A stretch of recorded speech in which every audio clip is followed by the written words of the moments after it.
January 6th. Mehdi, you're going to sit here. Mehdi, you're going to sit here. Mehdi, you're going to sit here and say if Trump cures cancer, then January 6th was terrible. Okay, the fact of the matter is you can't you can't have an argument.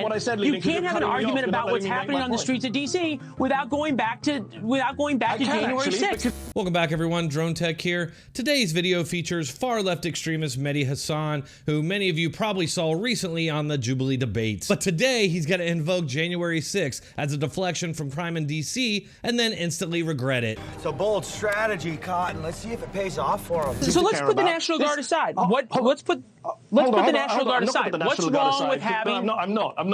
I'm not going to put the National Guard aside because it's quite important. It's at the core of this. This is about Trump wanting to do a power grab. This is about Trump's obsession with the military. You can pretend it's about. You think it's because Trump cares about crime in D.C. Really? Because I remember Donald Trump on January the 6th, 2021, not giving a crap about crime in D.C. Now January 6th. Okay, sorry, Mehdi, no, Mehdi, come on. Let me finish my point. This is a short segment. I know you said that. 150 police officers got hurt.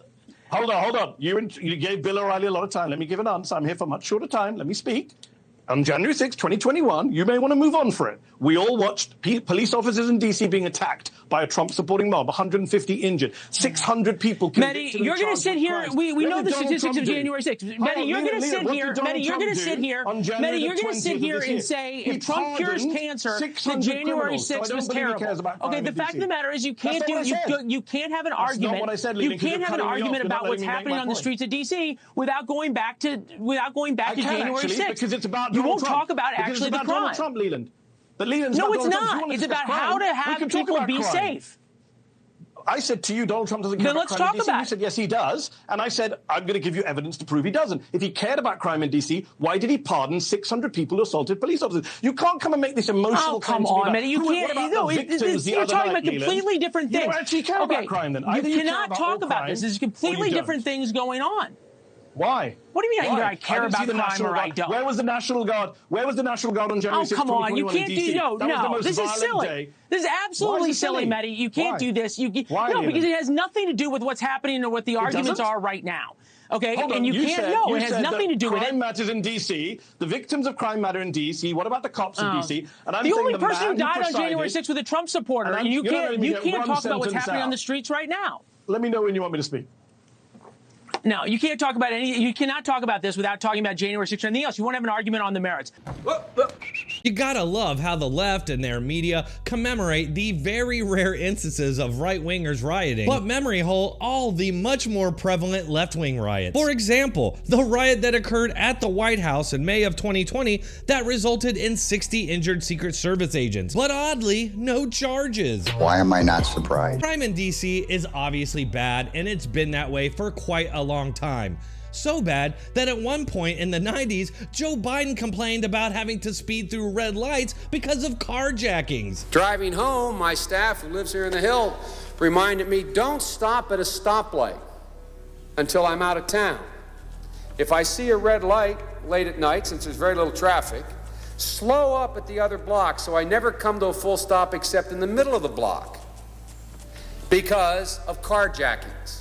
Stopping at a light, people standing in a corner, walking up with a gun. I will just go back to the fact that, you know, the people that are cheering this on privately are not like right-wing Republicans, are not MAGA people. A lot of our friends are in the media, and also Democrats that worked on Joe Biden's campaign, that worked on other campaigns, that are saying, yeah, I'd like to feel safe walking around this city. The more things change, the more they stay the same. The entire Democrat narrative about crime being down in DC and nationwide is all based on manipulated data. For one, the DC police commander himself was recently suspended because they suspect him of manipulating crime data. You know, DC police commander Michael Pulliam is under investigation for allegedly changing crime statistics to make it appear that violent crime has fallen considerably. So I guess the question is, has crime fallen or not? And based on what you just told us, if there's a crime has not fallen. I don't think so, and that's a very interesting aspect of the story that doesn't seem to be reported, is that they have a command staff official who's alleged to have been going into police databases and changing felonies to misdemeanors to try to keep these crime numbers down. We completely agree with the president here that crime in the district is out of control and something needs to be done about it. This concept that crime is down is really an old trope. They're using statistics in a way that makes it appear that crime is going down, but our rank and file officers know that we're going call to call to call for armed carjacking, stabbings, robberies, shootings, homicides, and the crime isn't going anywhere. Been left in ruins. Good God! Something that many of us have suspected has been going on for several years now, especially with police precincts not reporting crime data to the FBI. This all seems to have started after the BLM riots in 2021. You don't say.